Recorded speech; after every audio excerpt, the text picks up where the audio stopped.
Once upon a time, in a very small village, the people of the village began to witness strange happenings. It all began on one fateful day when a woman named Udo reported to the village chiefs that someone who looked exactly like her visited her home and carted away with her new baby. She went to the farm that morning and returned to her family, accusing her of taking the baby away. This made Udo furious as she began to search frantically around the village for her newborn baby who was nowhere to be found. The village chiefs probed further to know if Udo had a twin sister, but to their surprise, she was an only child. A few days later, another young woman named Ogom revealed that she got to her market stall that morning and was told that a woman who looked exactly like her came to the market earlier to collect some items of value from her neighbor's shop, promising to pay for the items later. When Ogom was approached, she was clueless as to what her neighbor was talking about. Several other villagers began to report similar cases of people who looked exactly like them committing atrocious acts in the village, putting them in so much trouble. News of this worried the village leader, who wondered what was going on. One day, the village leader and several other village chiefs consulted with the chief priest of the village concerning the recent happenings, and the chief priest revealed to them that a woman in the village was behind the recent happenings. The chief priest further stated that the woman had the power to change into anyone she so chooses and has been using her power for evil.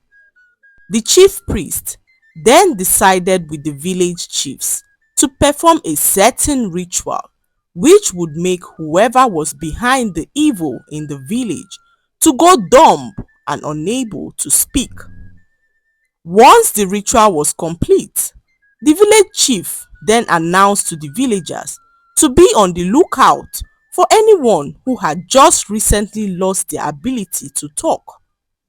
The news circulated around the village, and a certain girl named Uzuamaka then remembered that her mother, Ada, woke up that morning struggling to speak.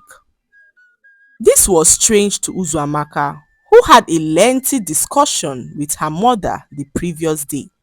"Mother, why can't you speak?" she asked her mother, who tried to speak but couldn't, and Uzuamaka was now filled with fear as she wondered why her mother had suddenly stopped speaking. Her uncle Onochie overheard everything that happened and rushed to report the situation to the village chief, who then sent his guards to arrest Ada and her only daughter Uzuamaka. The guards did as they were instructed and brought Ada and Uzuamaka before the village chiefs. Ada struggled to speak, and the more she tried, the weaker she became. The village leader then ordered the chief priest to release Ada's tongue to enable her explain where she kept the newborn baby as well as the other items she had taken from other villagers. When the chief priest released her tongue, she denied ever knowing or taking anything from the villagers. The village chief then sent his guards to search Ada's hut, and to their greatest surprise, the guards found the baby and everything that had gone missing in the village. On seeing this, the village chief then pronounced that Ada be paraded around the village and shamed for what she had done. He further stated that Ada be banished from the village with her family, which was her only daughter, to live in the evil forest. After being paraded and humiliated by the whole village, Ada and her daughter were then banished to live in the evil forest forever. The forest was dark and cold, with weird noises that creeped them out. Ada held her daughter as she reassured her of her innocence. Uzoamaka was, however, bitter with her mother as she could not believe what was happening to them. They both ventured deep into the forest looking for suitable shelter. To their greatest surprise, they saw an old and abandoned hut deep in the forest. Ada and Uzoamaka then decided to live in the hut as it was empty. Uzoamaka, however, remained angry with her mother as she accused her of ruining their lives. She began to hate her mother so much, despite the fact that her mother never ceased to let her know that she was innocent. One night, whilst Uzoamaka and Ada were asleep in the hut, they saw a very bright light that shone through their window. The rays of the light were so strong that it woke them up from their sleep.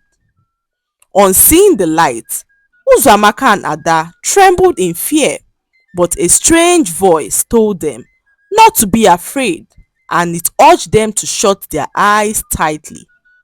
Uzoamaka and Ada shut their eyes as the strange voice instructed, and after a few minutes, they felt a very cool breeze brush through their skin. So they opened their eyes and noticed that they were no longer in their old hut. They found themselves up a very tall mountain. "Are we dreaming?" Uzoamaka asked her mother, who could not explain what was happening. Ada then yelled at the top of her voice, asking the strange voice what they were doing at the top of the mountain, but her question was met with complete silence.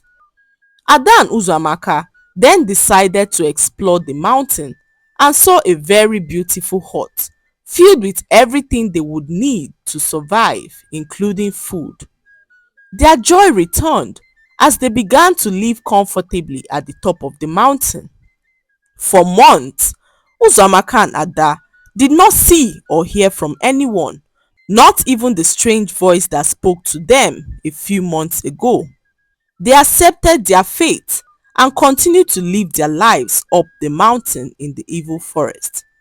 One day, Uzoamaka and her mother Ada noticed thick and black smoke coming from the forest trees below the mountain, and they wondered what could be happening. They rushed to their hut to hide and soon heard the strange voice telling them that they were actually the target of the fire. This revelation filled Ada and Uzoamaka with fear as they were clueless as to what was going on. The voice continued to tell them that everything that happened in the village was a plot to get rid of Ada and her daughter Uzoamaka. Many months ago, before everything started, Ada lost her husband to the cold hands of death, leaving her alone with her daughter Uzoamaka. After her husband's death, his brother Onochie began to make moves to take over her late husband's farms and huts. So he figured out a way to get rid of his brother's wife Ada by working hand in hand with the chief priest of the village, who was his close friend. The chief priest then performed a charm on his friend Onochie, which could make him transform into anyone in the village to perpetrate their evil plot. Then the chief priest lied to the village chiefs that Ada was behind the evil act and made her dumb to convince them that she was the one behind all that had been happening. When the strange voice finished speaking, Ada could not believe her ears. Her daughter, on hearing the truth, hugged and apologized to her mother for doubting her innocence all this while. Shortly afterwards, they began to hear people screaming their names from down below. The whole village had come into the forest in search of them. What had happened was that when Onochie and the chief priest came into the evil forest that day to set Ada's hut ablaze, confusion set in and they began to fight and argue between themselves. Through their arguments, they spoke the truth, of how they framed Ada for the crimes in the village, despite the fact that they were the guilty ones. Some villagers overheard their confession and took them before the village chiefs, who sent the whole village in search of Ada and her daughter.